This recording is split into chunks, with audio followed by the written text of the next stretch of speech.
안녕하세요. 토닥토닥 초등 문해력 상담소 저자 신효원입니다.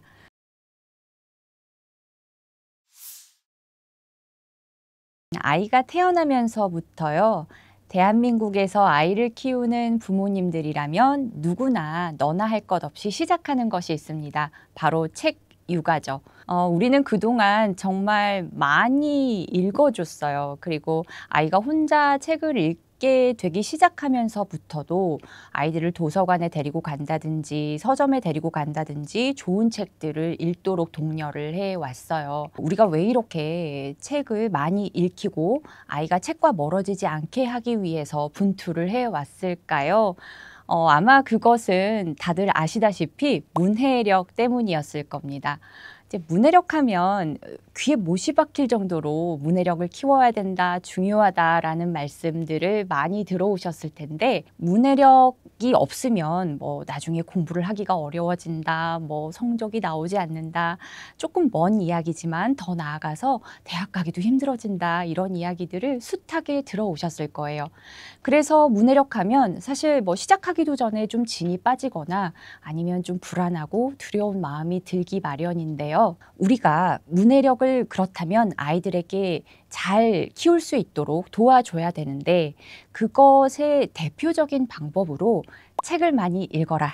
그런데 책만 그냥 읽는 것이 아니라 흥미를 갖고 읽도록 도와주어야 된다. 흥미 갖고 책을 많이 읽혀라 라고 하는 것이 문해력을 키우는 대표적인 방법으로 제시가 되어 왔어요. 그런데 우리 누구보다도 그 어느 때보다도 책 많이 읽혀왔잖아요. 그런데도 사실 문해력에 관한 소식들은 여기저기서 암울한 이야기들만 들려오고 있습니다. 이렇게 애를 쓰고 있는데 왜 우리 아이들은 점점 더 문해력이 나빠진다라는 이야기들만 계속 들려올까요? 그렇다면 우리가 지금까지 불문율처럼 지켜왔던 흥미를 갖고 책을 많이 읽혀라 라고 하는 방법들에 대해서 우리가 혹시 좀 놓친 것은 없는지 좀 살펴봐야 될 것 같습니다. 이제 사실 흥미를 갖고 책을 읽어라, 이게 정말 맞는 말이거든요.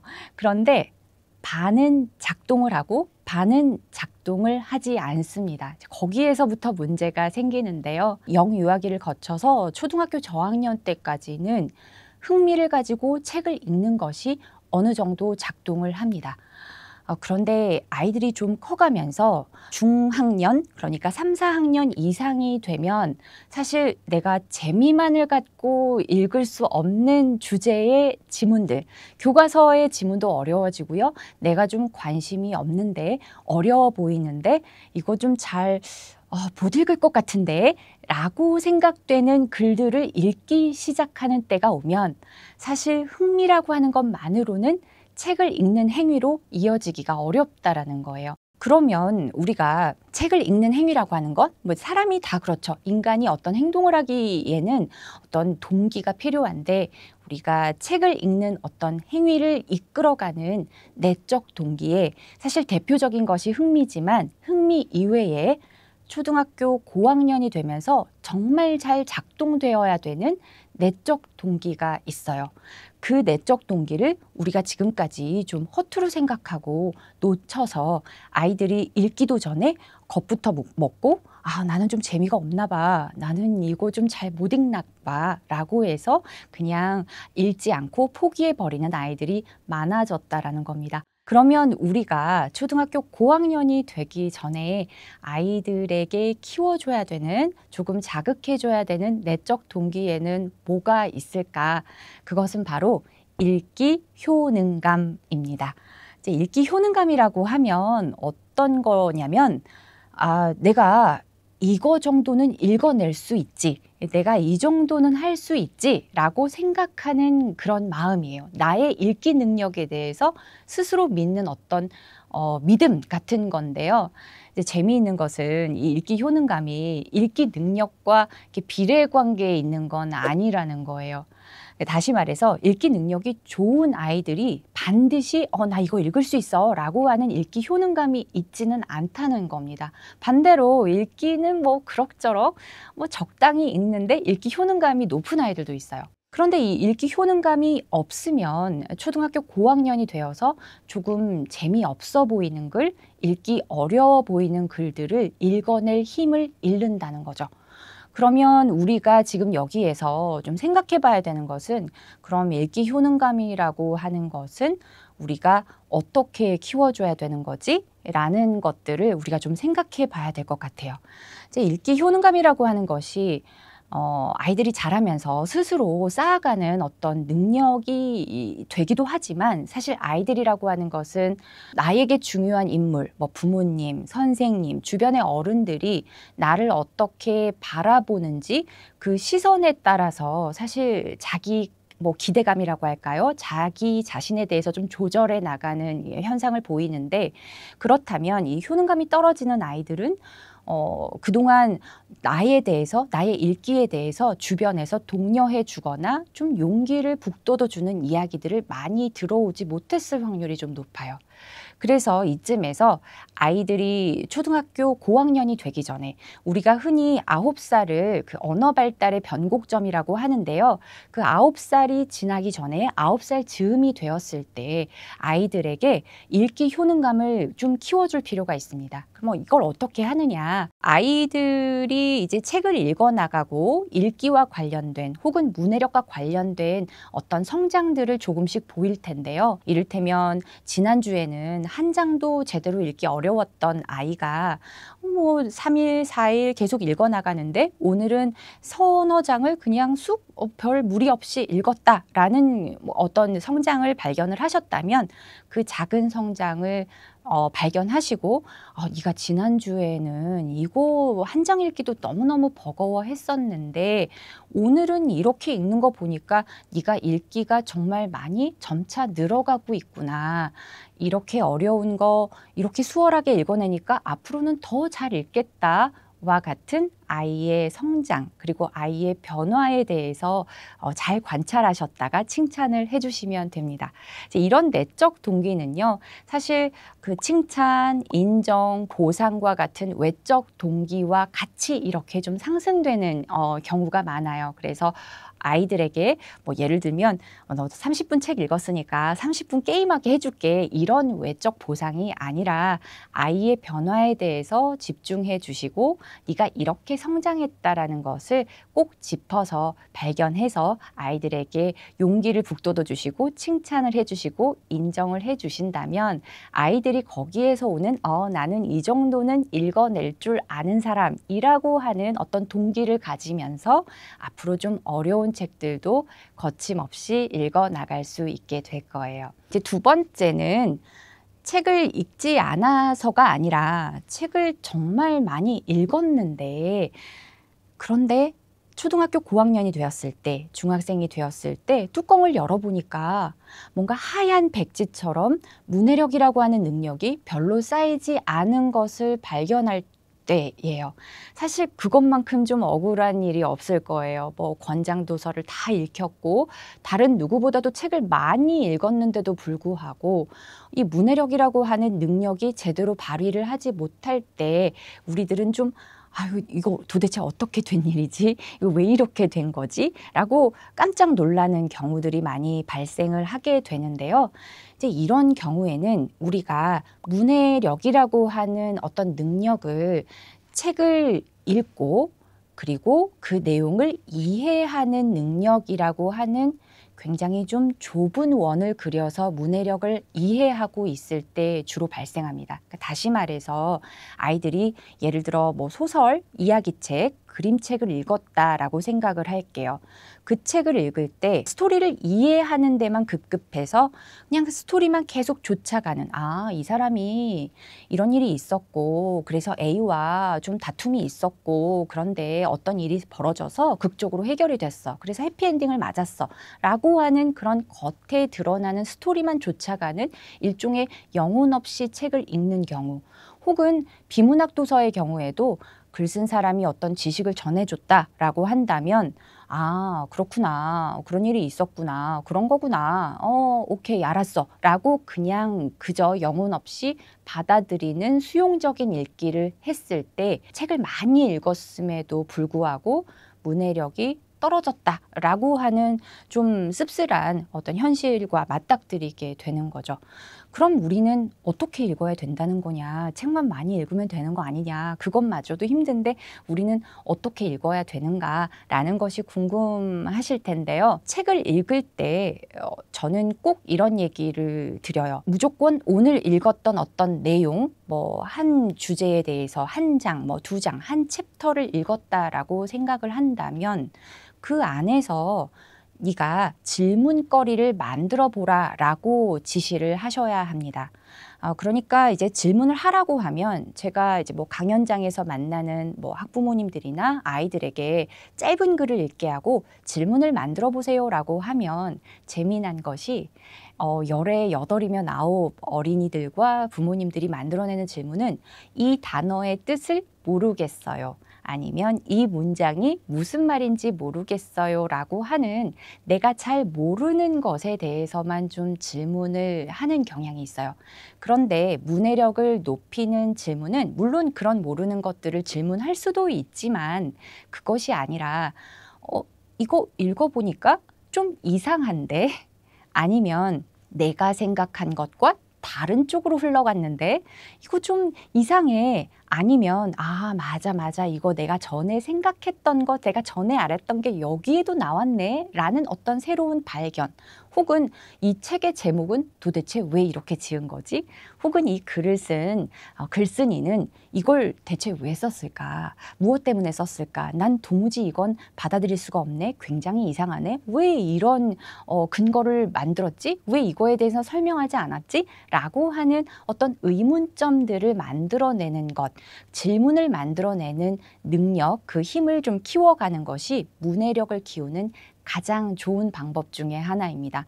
왜냐하면 문해력이라고 하는 것이 단순히 글을 읽고 이해하는 영역에서 멈추는 것이 아니라 좀 이상한 것, 핵심을 찌르는 어떤 질문을 만들어낼 수 있는 능력이라거나 혹은 내가 알고 있던 것, 나와 지금 읽고 있는 내용을 연결해서 뭔가 더 확장해 나가고 이건 비슷하고 다르고 그래서 이해가 되고 되지 않고를 전체적으로 파악해서 그것들을 표현해 낼 수 있는 능력으로까지 해석이 되는 능력이기 때문에 이런 질문하는 힘을 키워주시는 것이 굉장히 중요합니다. 그런데 이런 질문을 그럼 매번 책을 읽을 때마다 이거 질문 만들어봐, 이거 질문해봐 라고 얘기를 해야 되느냐라는 좀 생각이 드실 것 같아요.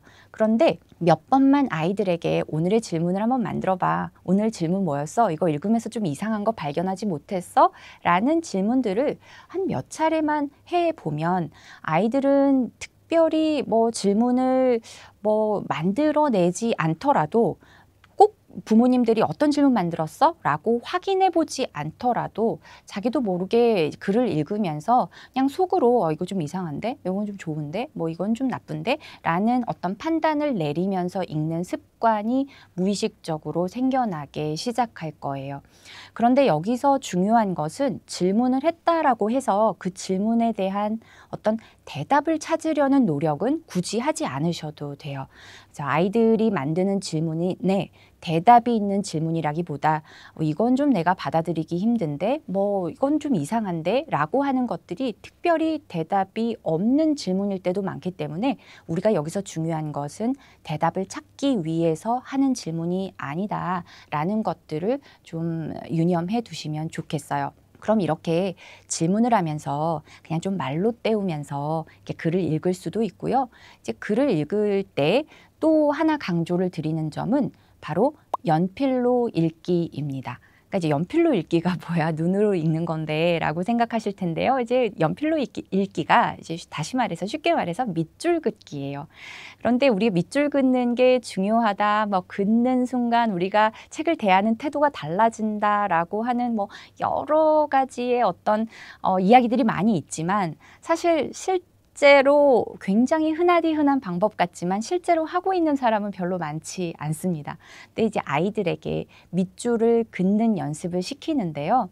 근데 이때도 마찬가지로 제가 아이들에게 밑줄 한번 그어봐 라고 얘기를 하면 보통의 아이들은 중요한 내용, 그래서 여기에서 핵심 내용에 이제 밑줄을 그어요. 그것도 좋은 방법이긴 한데 문해력을 키우는데 그것을 쌓아가는 데 필요한 밑줄 긋기는 중심 내용의 밑줄을 긋는 것뿐만 아니라 내가 이 글을 읽으면서 새롭게 알게 된 부분 혹은 좀 이상하다고 생각되는 부분 혹은 이건 내가 꼭 기억해 뒀다가 어딘가 누구한테 좀 자랑하듯이 써먹어 봐야 될 것 같다라는 그런 내용들의 밑줄을 긋게 시키시면 됩니다. 근데 이제 이것도 역시 이제 밑줄을 긋는 것도 매번 할 수는 없을 거예요. 특히 길어지는 좀 이렇게 두꺼운 책을 읽을 때 그 책 전체에다가 밑줄을 긋거나 하는 것이 좀 어려울 수도 있는데요. 이제 짧은 글들, 한 두세 페이지, 한두 페이지가 끝나는 짧은 비문학 도서를 읽을 때는 반드시 밑줄을 긋는 어떤 습관을 들여보는 것이 굉장히 좋습니다. 근데 이것 역시도 밑줄을 몇 번 긋다 보면 매번 긋지 않아도 아이들이 머릿속으로 글을 읽으면서 이거는 내가 진짜 난생 처음 보는 거네. 이건 좀 신기하네. 이건 좀 재미있네.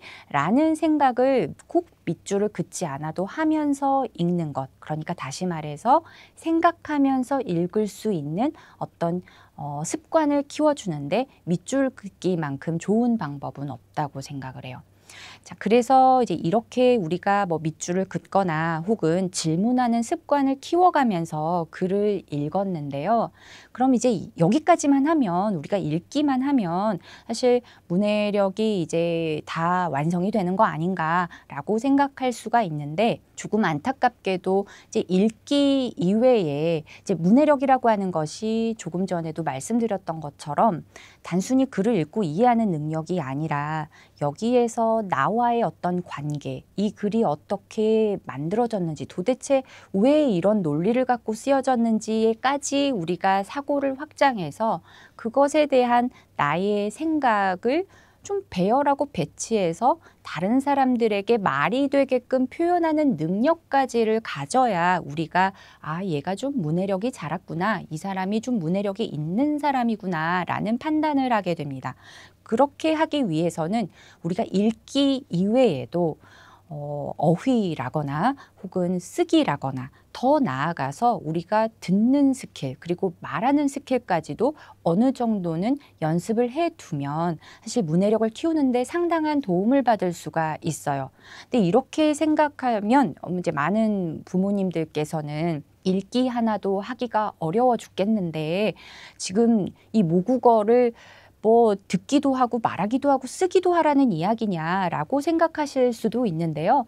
지금부터 말씀드리는 방법들이 들어보시면 이게 별게 아닌데 라는 생각이 드실 만큼 간단한 것이라서 이제 이 방법들을 일주일에 몇 번이라도 그리고 이 방법들을 몇 달이라도 이어져 간다면 아이들의 문해력이 상당히 발전해 있는 것을 좀 느끼실 수가 있을 거예요. 그럼 이제 가장 좀 작은 단위인 어휘부터 좀 출발을 해보도록 할게요. 사실 학습하고 뭐가 가장 관계가 있냐라고 본다면 이 언어의 여러 영역 중에서 무엇이 가장 공부와 직결돼 있냐라는 질문을 받는다면 사실 이건 가장 중요한 게 어휘라고 생각을 해요. 이제 어휘인데요. 이 어휘를 얼마나 많이 알고 있느냐 뿐만 아니라 이 어휘를 내가 언제 어디에서 꺼냈을 줄 아느냐의 능력까지 이제 우리가 어휘력의 어떤 능력으로 생각할 수가 있습니다. 그러면 이제 이 어휘력을 키워주기 위해서 우리는 좀 어떤 자극들을 줄 수가 있을까요? 이제 어휘 문제집을 풀려볼 수도 있고요. 그런데 사실 이제 어휘 문제집을 풀려보는 것도 하나의 방법이긴 하지만 정말 아이들의 머릿속에 각인시켜 줄 수 있는 그 어휘 기억 강화 전략이라고 하는 것이 있습니다. 이런 이 어휘를 어떻게 우리가 기억하고 얼마나 많은 어휘를 기억해서 어떻게 사용하는지를 연습할 수 있는 방법인데요. 들어보시면 의외로 너무나도 간단한 방법이라서 이제 깜짝 놀라실 텐데 아이들이 이제 책을 읽다 보면 물어볼 때가 있어요. 이제 엄마 이게 뭐야? 그다음에 아빠 이게 뭐야? 라고 책을 읽는 중에 나온 모르는 단어들에 대해서 아이들이 질문을 할 때가 있죠. 그때가 정말 절호의 기회인데 이제 그때를 좀 놓치지 않는 것이 중요해요. 이제 자 여기서 일단 아이가 질문을 했어요. 그게 뭐냐? 이 단어의 뜻이 뭐냐라고 물어봤다면 그러면 이제 뜻을 알려주면 돼요. 그런데 뜻을 알려주는 방법은 부모님들이 편한 방식대로 알려주시면 됩니다. 그냥 간단하게 뜻을 설명해 주실 수도 있고 혹은 아이에게 네 생각에는 그게 무슨 뜻일 것 같아? 하고 한번 유추의 기회를 주실 수도 있고요. 근데 사실 단어 설명이라는 게 그래 녹록치 않은 일이라서 내가 이거 설명하기가 어렵다고 하면 그냥 같이 인터넷에서 그 네이버 사전이나 어떤 사전들을 이용해서 아이와 같이 뭐 뜻을 그 어휘의 뜻을 찾아보고 같이 살펴보면 돼요. 이 세 가지 방법 중에서 어떤 것이든 괜찮습니다. 이제 여기까지는 문제가 아니고요. 그 다음부터가 굉장히 중요한 단계인데 아이가 단어를 물어봤어요. 예를 들면 멸종이라고 하는 단어를 물어봤다라고 생각을 할게요. 그러면 그 멸종이란 단어를 뜻을 이제 뭐 가볍게 설명을 해준 다음에 이제 거기서 끝이 나는 게 아니라 이제 부모님들이 아이가 물어본 어휘를 좀 기억해 두는 거예요. 기억해 두기가 어렵겠죠. 그러면 그때는 뭐 핸드폰 메모장이나 이런 데 그냥 가볍게 멸종 이렇게 그냥 메모를 해 두시면 돼요. 그리고 이제 잊어버리고 있다가 그날 하루가 끝났을 때쯤 혹은 뭐 시간이 남을 때 아이한테 한번 던져보는 거예요. 너 아까 나한테 무슨 단어 물어봤는지 기억나니? 이렇게 한번 물어보세요. 그럼 아이가 기억이 나면 멸종이라고 대답할 거고 나 기억 안 나는데? 잊어버렸는데? 라고 하면 너 아까 멸종이라는 거 물어봤었어 라고 아이한테 얘기를 해주는 거예요.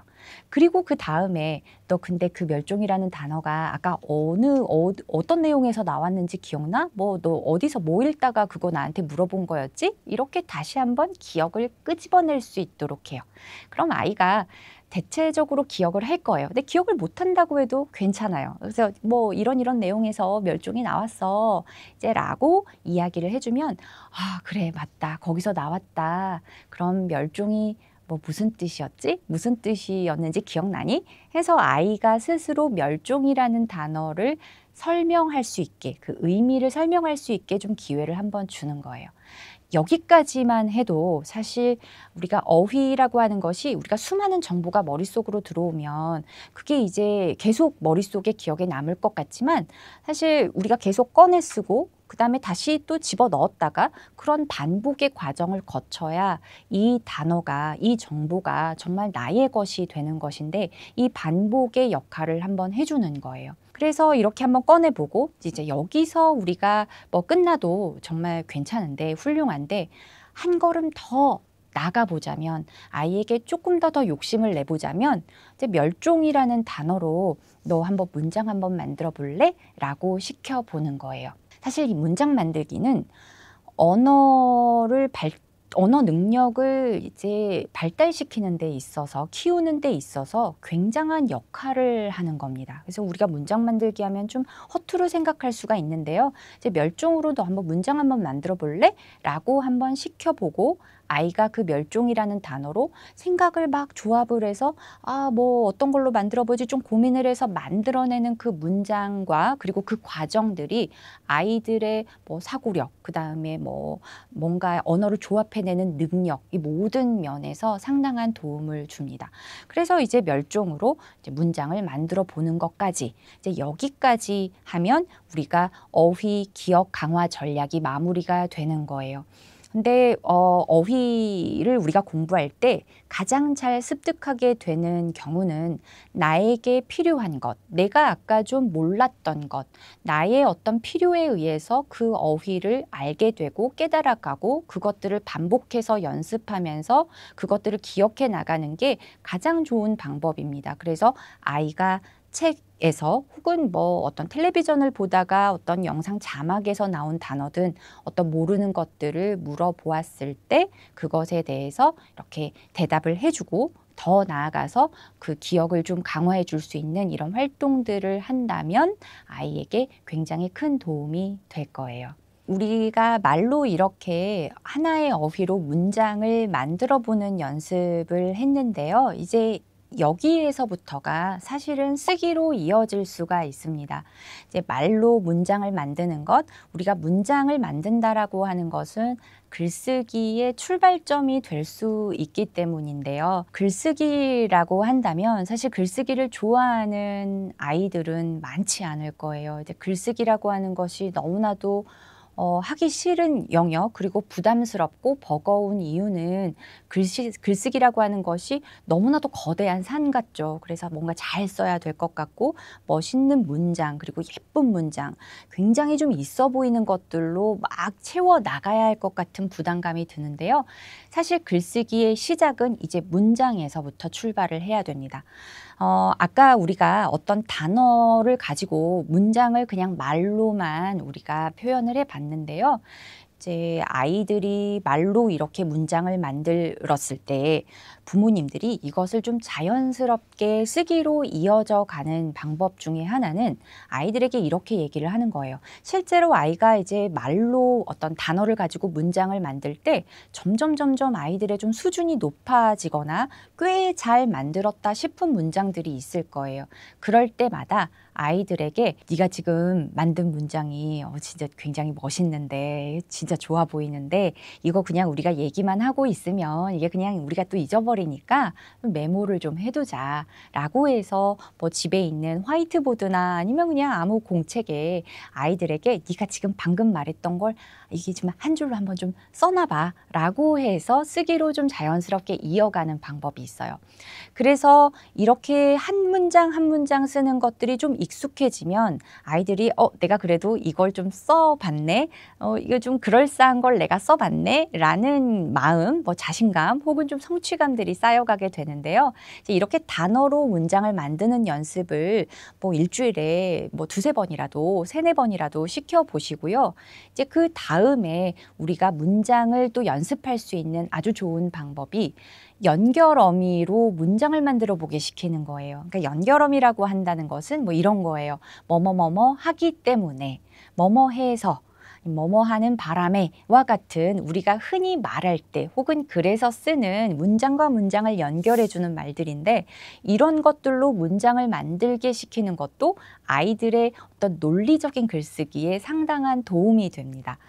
사실 이제 초등학교 고학년 혹은 중학생들, 고등학생들에게도 이런 연결어미로 문장을 한번 두 문장을 이렇게 써서 연결을 해봐, 문장을 한번 이걸 한번 활용해서 써봐 라고 했을 때 의외로 말이 되지 않게 문법적인 의미와 다르게 엉뚱하게 써내는 아이들이 정말 허다합니다. 그래서 어렸을 때부터 뭐 하기 때문에 뭐뭐무로 굉장히 좀 만만할 것 같지만 우리가 이것들을 가지고 문장 쓰기 연습들을 시켜나가는 거예요. 그래서 뭐 아이에게 오늘은 이걸로 한번 뭐 한 문장만 써봐 라고 해서 이렇게 하나, 둘, 셋씩 이렇게 쌓여가는 문장 속에서 아이들이 글쓰기에 대한 좀 부담감들을 줄여나갈 수 있을 거예요.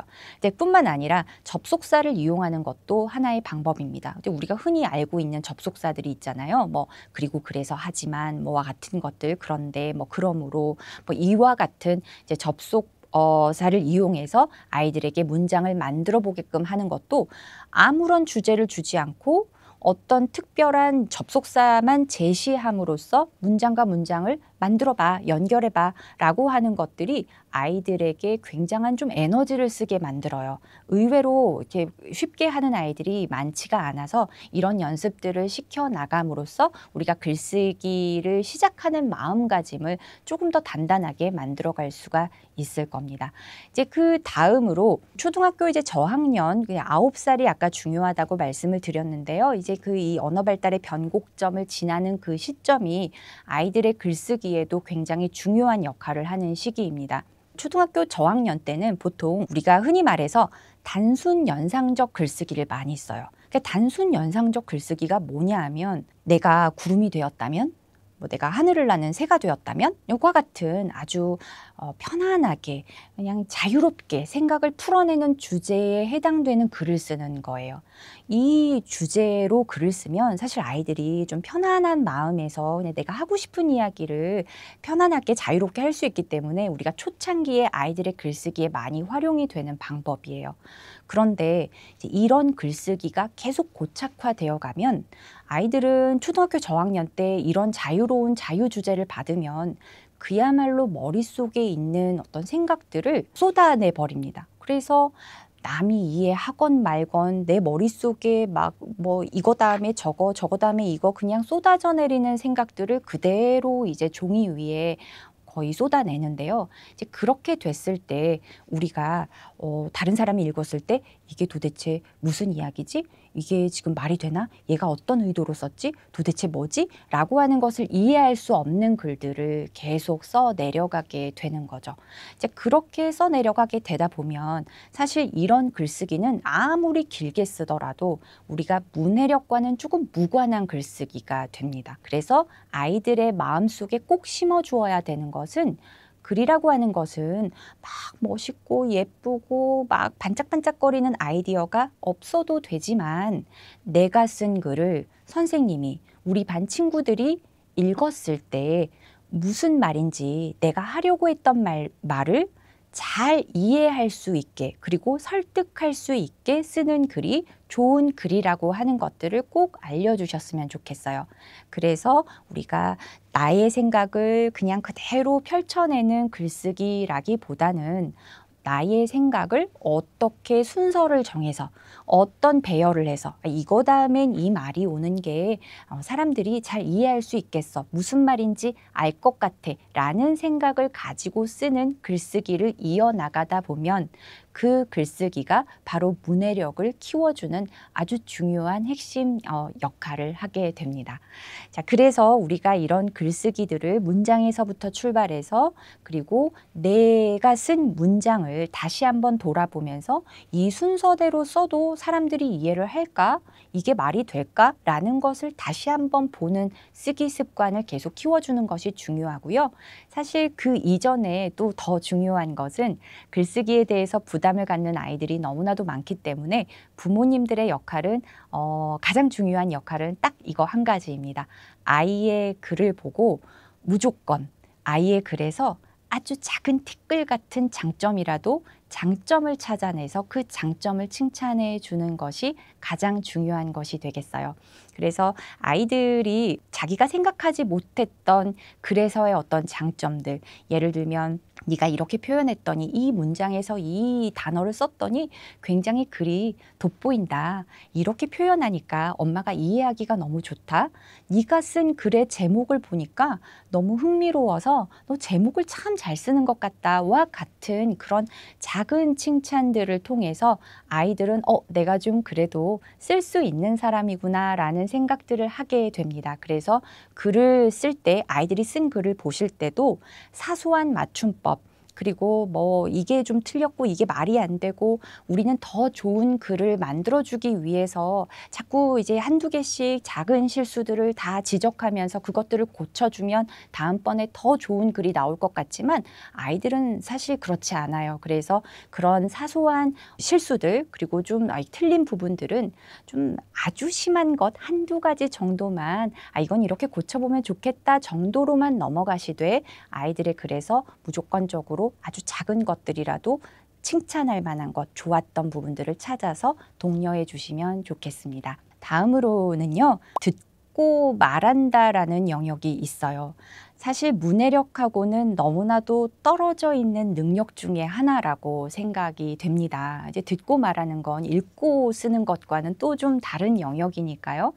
그럼에도 불구하고 사실 언어라고 하는 것은 각자의 어떤 영역들이 따로따로 이렇게 발달을 하는 게 아니라 일종의 톱니바퀴처럼 같이 연결해서 이어져 나가기 때문에 우리가 듣고 말하는 영역에서도 조금의 자극을 통해서 아이들의 문해력을 키워줄 수가 있어요. 듣기와 같은 영역은요, 사실 잘 듣는 아이들, 듣고 잘 이해하는 아이들의 읽기 능력이 상당히 높다라고 하는 연구 결과가 상당히 많이 나와 있습니다.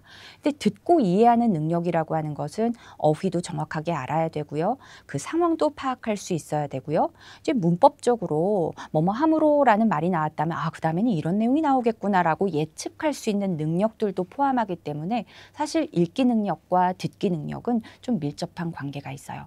그럼 우리가 듣기 능력을 도대체 어떻게 늘려줘야 되죠? 라는 생각이 드실 텐데요. 있는데요. 초등학교 이제 중학년 이상이 되면 사실 아이들이 좀 책을 읽을 시간이 좀 물리적으로 많이 줄어듭니다. 뭐 학원도 가야 되고요. 뭐 숙제도 많고요. 이것저것 하는 활동들이 많아져서 책을 읽는 시간이 좀 줄어드는데 그럴 때 부모님들이 읽어주시는 거예요. 뭘요? 뭐 그날의 신문 기사도 좋고요. 아니면 부모님이 읽었던 책 중에서 좀 재미있는 부분이 있으면 그 부분을 읽어주셔도 좋고요. 혹은 들었던 이야기 중에서 아, 얘한테 좀 얘기해주면 좋겠다 싶은 이야기들을 말로 이야기를 해주는 거예요. 그래서 아이가 들으면서 아이가 질문을 할 수도 있고요. 그리고 듣고 나서 이렇게 엄마가 얘기했던 거 무슨 이야기인지 알겠어? 라고 뭐 한번 아이한테 다시 듣고 말하고 다시 정리해서 말하게 시켜도 좋고요. 혹은 이런 듣고 말하고 나서 그 다음에 듣고 들은 다음에 이런 이야기들이 있었는데 뭐 좀 재밌었다, 뭐 어땠다. 거기에서부터 자연스럽게 이야기를 이어가는 거예요. 그래서 읽을 시간이 부족해졌다면 뭐 식탁에서든 아니면 아이와 오고 가는 시간에서든 부모님이 들었던 이야기, 읽었던 이야기 혹은 뭐 핸드폰을 보면서 기사를 읽어주면서 아이에게 여러 가지 이야기들을 해주는 시간을 가지면 덩달아 읽기 능력에도 도움을 받을 수 있다라는 말씀을 드리고 싶어요. 그래서 이제 이런 듣기 능력 같은 것들도 읽기 능력에 도움이 된다라는 말씀을 드리고 싶고요. 그다음에 이제 마지막으로 말하기입니다. 말하기 능력이라고 하는 것은 어떤 걸까요? 단순히 뭔가 또랑또랑한 목소리로 아주 당당하고 자신감 있게 큰 목소리로 얘기를 하면 우리가 사실 쟤는 말을 참 잘한다. 쟤 말을 잘해 라고 판단하기 쉽지만 사실 말을 진짜 잘하는 말하기 능력은 그런 자신감 있는 태도 혹은 목소리 이런 것들도 영향을 받긴 하지만 그 내용에 있거든요. 그래서 아이들이 뭐 학교에 갔다 와서 뭐 학원에서 돌아와서 있었던 일들을 이야기할 때가 있을 거예요. 오늘 뭐 이런 특별한 일이 있었고 이런 걸 얘기할 때 아이들 이야기를 가만히 들어보면 사실 좀 말이 안 될 때가 많이 있어요. 그래서 도대체 이게 언제 어디서 일어났던 이야기인지 뭐 누가 그랬다는 건지 도대체 그게 왜 일어났는지 이해가 안 될 때가 있지만 사실 우리는 부모로서 아이들에 대해서 좀 전반적인 어떤 상황들이나 아이들에게 일어나는 일들을 잘 알고 있다 보니까 사실 그 말만으로는 이해는 안 되지만 좀 상황을 짐작하면서 대충 그래서 그랬구나 그런 거구나 라고 그냥 좀 건너짚어서 그냥 넘어갈 때가 있어요. 그러시지 마시고요. 이제 언어 능력이 좀 뛰어난 가정의 부모의 말을 좀 연구한 연구 결과가 있는데 그 부모님들은 아이들에게 언제 어디서 무엇을 어떻게 왜와 같은 맥락을 구성하는 질문들을 자주 했다라는 거예요. 그래서 이제 사실 사춘기가 넘어가는 아이들에게 언제 그랬는데 어디서 그랬는지 이렇게 코치코치 캐물으면 좀 싫어할 수가 있는데 그 이전에 좀 아이들이 아직 말랑말랑할 때는 아이들의 말에서 비어있는 맥락들을 좀 짚어가면서 그래 그게 뭐 어떤 일 때문에 그렇게 된 거야 라든지 비어있는 맥락들을 대충 넘겨짚지 마시고 이렇게 계속 물어보는 것들 그런 활동들을 하시면 아이들이 무의식적으로 내가 이런 정보들을 얘기하지 않으면 이걸 이해를 잘 못하는구나. 이게 꼭 있어야 되는구나 라는 생각들을 암묵적으로 하게 됩니다. 그래서 그런 아이들이 또 글을 읽을 때도 이런 정보들을 찾아가면서 읽는 경향이 있다고 해요. 그래서 아이들의 말을 들을 때도 어떤 맥락이 빠진 것들에 대해서 물어보고 다시 말할 수 있는 기회를 주는 것, 이 모든 것들이 아이들의 문해력을 전반적으로 통합적으로 키워나갈 수 있는 어떤 힘이 되어줄 거라고 생각합니다.